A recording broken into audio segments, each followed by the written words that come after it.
자, 한국의 주요 경제학자들이 집값 이대로 가다가는 폭탄 터진다고 경고했는데 이런 내용들이 별로 알려지고 있지 않습니다. 자, 한국경제학회 설문조사에서 응답 경제석학 28명 전원이 가계부채가 높은 수준이다라고 답변하고 불어난 가계부채 금융위기로 번질 수 있다라고 말을 하며 자산거품 붕괴에 대비해 가계부채 관리해야 된다고 말하고 있습니다. 부동산 정책이 실패했고 가계부채 폭증이 지금 부동산 정책 실패로 나타났다는 거예요. 서울대 경제학과 이인호 교수는 내 집 마련이 불가능하다고 체념한 젊은 세대들이 비생산적이고 투기적 행위를 위해 대출을 늘리고 있다. 주식, 코인 투기한다는 거죠.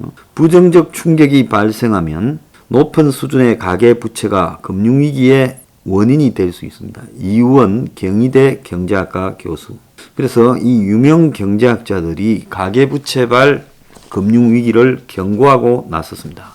자, 황장수가 이 가계부채가 집값 때문에 늘어난 가계부채가 금융위기가 될 거고 집값 등에 실망한 젊은 사람들이 주식, 코인 등으로 매몰됐다가 이 또한 이 위기를 더 가중시킬 거다. 결국은 금융위기가 올 거라고 말한 부분에 대해 경제학자들이 똑같은 이야기를 지금 전언하고 나섰습니다. 가계부채가 폭증한 것은 문 정권의 부동산 정책 실패에서 비롯됐다. 가계부채 관리를 위해 대출 중단 등 금융감독 대책보다는 집값부터 안정화하는 방법을 써야 된다. 한국경제학회는 이 같은 내용의 경제토론 설문조사 결과를 발표했는데 9월 27일부터 10월 8일까지 학회의 경제토론 패널에 속한 경제학자 28명을 대상으로 진행됐습니다. 그러니까 한국경제학회가 자기들의 지금 경제토론 패널을 선정해 놓고 있는 유명 경제학자 28명을 대상으로 했으니까 이게 정치적이거나 어떤 이 편견 없이 이야기를 한 거겠죠. 올해 1분기에 105%를 기록한 명목 국내 총생산 대비 가계부채 비율을 어떻게 평가하느냐.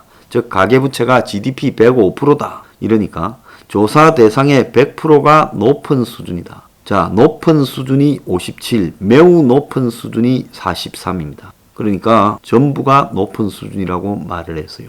이원 교수는 한국의 가계부채 비율은 OECD 국가 가운데 최상위권이다. 처분 가능 소득 대비 가계부채 비율은 170%를 넘을 걸로 보인다.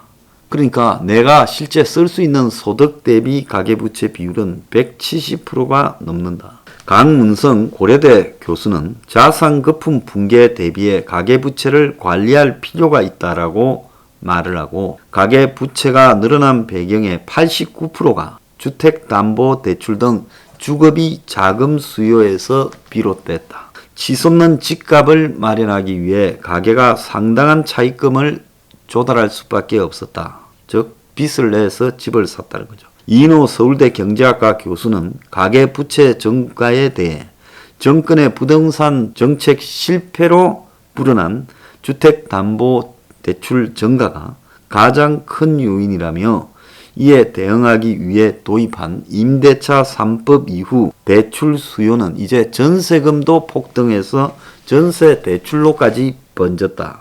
이렇게 말했습니다. 허정 서강대 경제학부 교수도 주거비용 증가가 그 원인이다. 지난 몇 년 동안 주택시장에서 정부의 공급정책 실패에서 지금 이런 사단이 난 거라고 말을 했고 가계부채 제어 방안이 뭐냐고 물으니까 61%가 부동산 시장 안정을 시켜야 된다.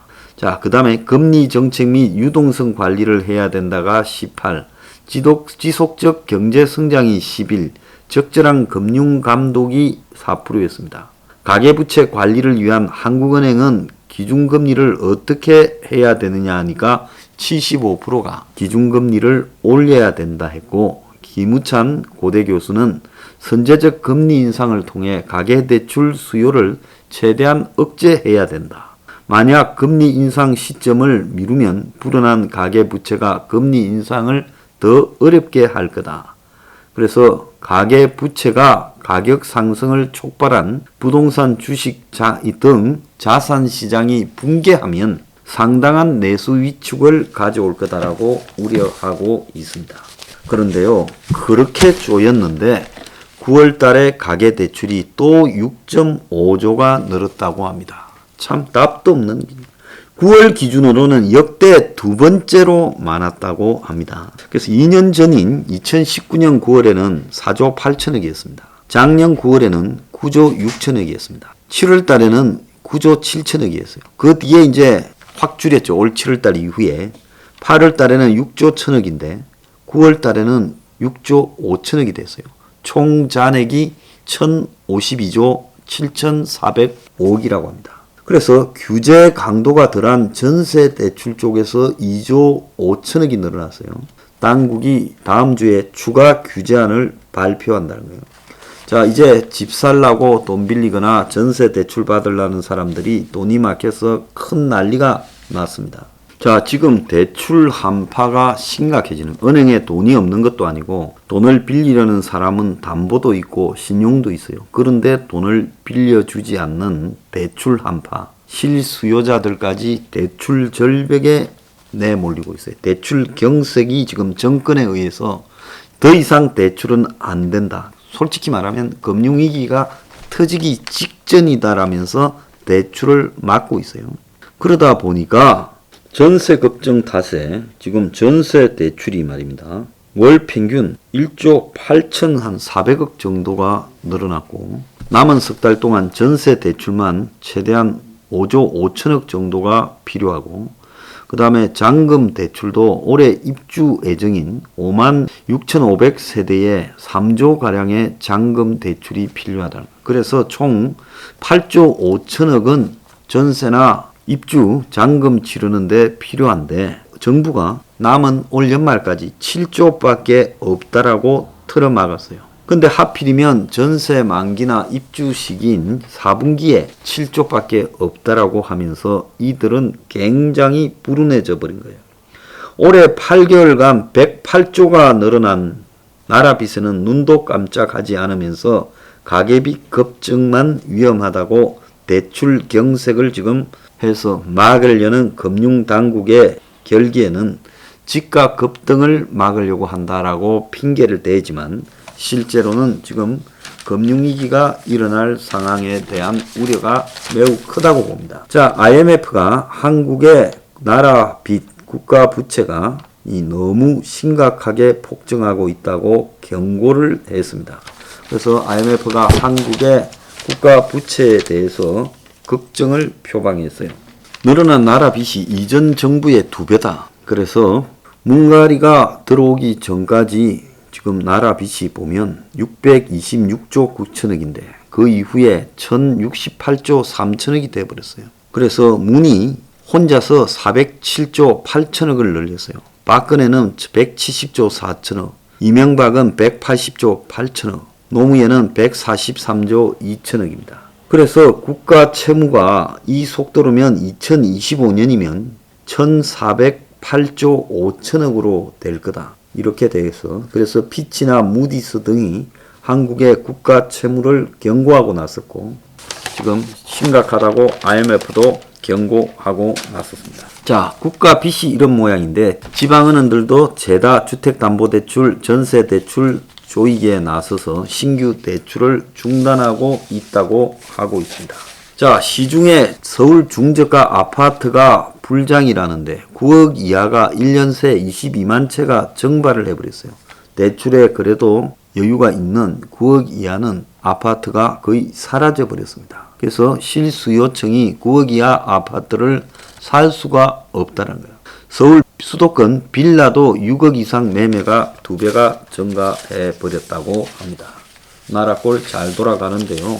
자, 그런데 집 문제는 세입자는 막막하고 집주인도 박탈감을 느낀다. 그래서 집값이 너무 높다고 세입자나 집주인조차도 상승을 원하지 않는다는 거예요. 그래서 최근 한 조사에 보면 부동산 인식 관련 집값이 높다라는 국민이 91%, 자, 매우 높다가 60.1%, 높은 편이라는 사람이 30.9%. 주택 소유 여부에 관계없이 집값이 높고 주택이 없는 이들은 93.8%가 집값이 높다고 했고 주택이 있는 사람도 90%가 높다. 그러니까 똑같아요. 있으나 없으나.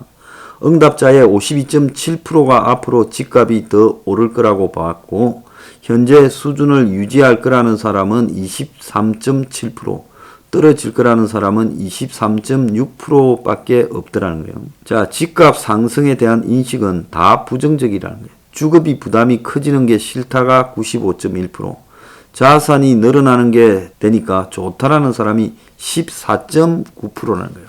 주택이 없는 사람은 95.4%가 집값 상승이 싫다 했고 주택이 있는 답변자의 경우도 집값 상승이 싫다는 사람이 81.5%라는 거예요. 소득 수준으로 보면 월 300 미만이 집 오르는 게 싫다 90.8, 300에서 700이 집 오르는 게 싫다 84, 700 이상은 73.9. 그래서 소득이 적을수록 집값 상승을 반기지 않았다고 합니다.